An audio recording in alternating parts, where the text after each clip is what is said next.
Trend story start करने से पहले please subscribe my channel, like my video and click on the bell icon. अब हम चलते हैं अपनी स्टोरी की जानिब। इंतकाम इश्क एपिसोड 3 पार्ट 2। मिशी बहुत परेशान होती है, लेकिन उसकी अम्मी उसे जल्दी ही बाहर आने के लिए कहती है। वो ड्रेस पहन कर तो आ जाती है, लेकिन रेडी नहीं होती है।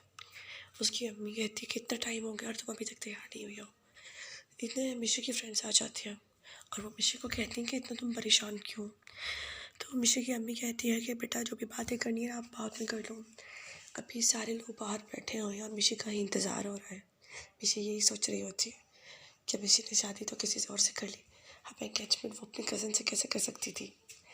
लेकिन मरता क्या ना करता, मिशी को उसकी फ्रेंड्स तैयार कर देती हैं और 15 मिनट में मिशी बाहर चली जाती है।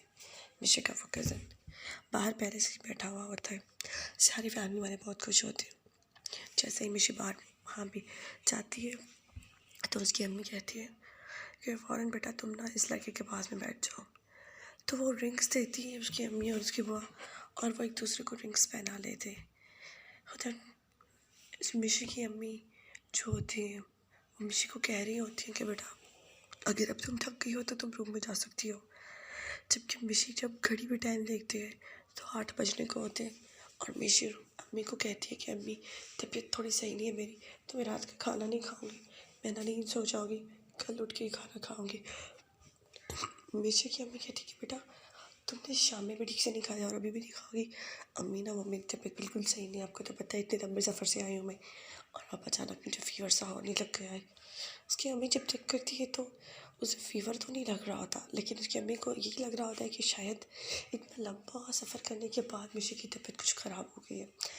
एक्चुअली बात तो यही होती है कि मिशी को बहुत ज़्यादा दिमागी दबाव पड़ रहा होता है, जिसकी वजह से वो इतने ज़्यादा चीज़ें अपने दिमाग में हैंडल नहीं कर पा रही होती और अब वो रिलैक्स रहना चाह रही होती है। लेकिन मिशी की अम्मी को इन सारे मामलात के बारे में कुछ भी नहीं पता था। हत्ता कि मिशी के फ्रेंड्स को भी इन मामलात के बारे में कुछ नहीं पता था। जब 8 बज चुके होते हैं, मिशी रूम में जाती है तो वो फ़ौरन अपने कपड़े चेंज करने चली जाती है वॉशरूम में। वहाँ मोइन अपना फ़ोन देखते रहता है और घड़ी देखते रहता है। उसको लगता है कि वो कॉल करेगी, लेकिन वो कॉल नहीं करती। 8 बजते हैं, 8:15 बजते हैं। उसके बाद मोइन खुद उसे कॉल करता है। जब वो कपड़े चेंज करने के बाल बना देती है और चेहरा भी वॉश करके आ जाती है अपनी तरफ से, उसके बाद वो उसकी अम्मी बुला रही होती है तो फिर वो बाहर चली जाती है। मोइन वहाँ उसे कॉल्स पे कॉल्स किया जा रहा होता है और वो इसकी एक भी कॉल पिक नहीं करती है। उसके बाद जब 9 बजते हैं और वो अपने रूम में वापस आती है नींद सोने के लिए, तो वो देखती है उसके फ़ोन में बहुत सारे कॉल्स थे मोइन की।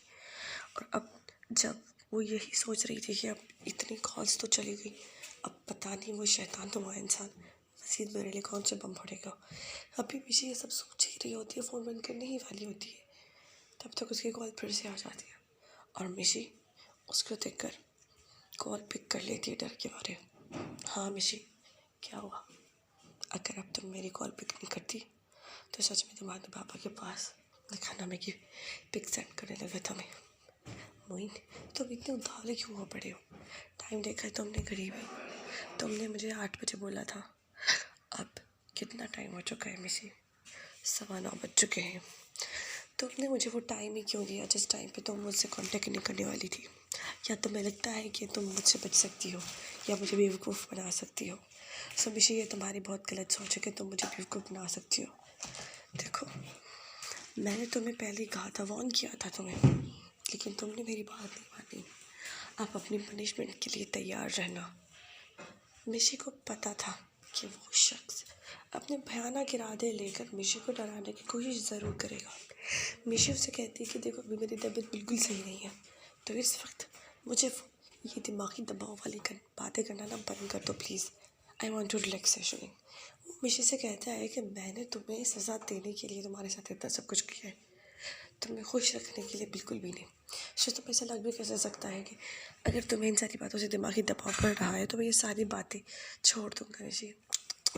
हम फ्रेंड्स तो हैं नहीं, हम तो हैं एनिमीज़, तो तुम्हें क्या लगता है मैं तुम्हारी बात मानूँगा? No never. तो ठीक है, बता दो अब पनिशमेंट क्या है? अब पनिशमेंट ये है, तुम पूरी रात नींद नहीं सोगी, तुम पूरी रात जाकर मुझसे ही बात करोगी। मिशी, बहुत ज़्यादा तपी हुई होती है और वो ये नहीं सोच सकती थी कि अब उसको इतनी नींद आते हुए भी वो नींद नहीं सो सकती। देखो मोइन, मेरी तबीयत ख़राब हो जाएगी, आई डोंट केयर।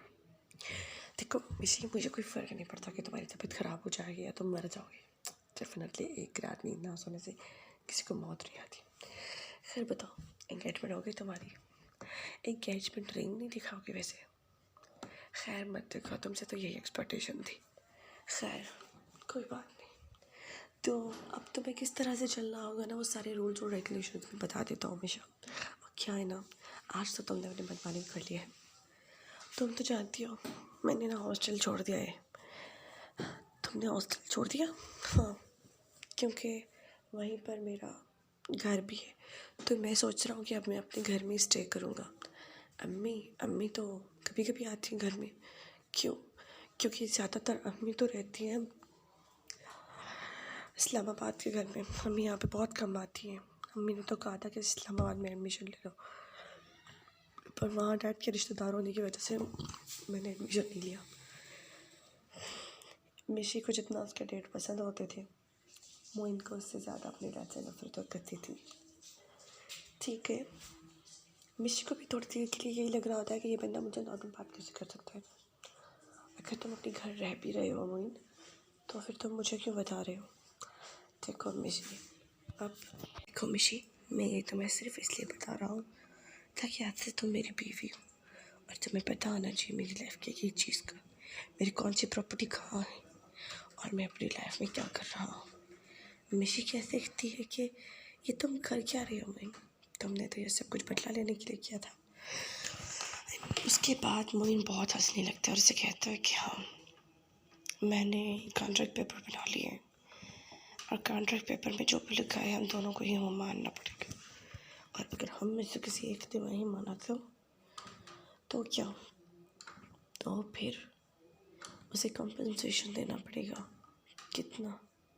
वो जानता था कि मिशी इतनी अमीर ना सही, लेकिन फिर भी वेल टू डू ख़ानदान से, अपर क्लास ना सही, लेकिन फिर भी उसकी ख़ानदान के जायदाद की वजह से वो इतनी ज़्यादा गरीब भी नहीं थी।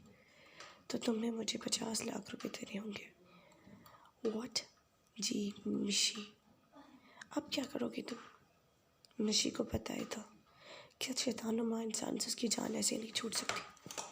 देखो मोइन, मैं तुम्हारी हर पेनल्टी सहने के लिए तैयार हूँ, लेकिन तुम एक प्रॉमिस करो, फिर तुम इस रिश्ते को एंड ज़रूर करोगे। और जल्द से जल्द जिस दिन मेरा बदला मुझे लगेगा पूरा हो जाएगा, उस दिन मैं रिश्ता एंड कर दूँगा। पर उस वक्त तो क्या होना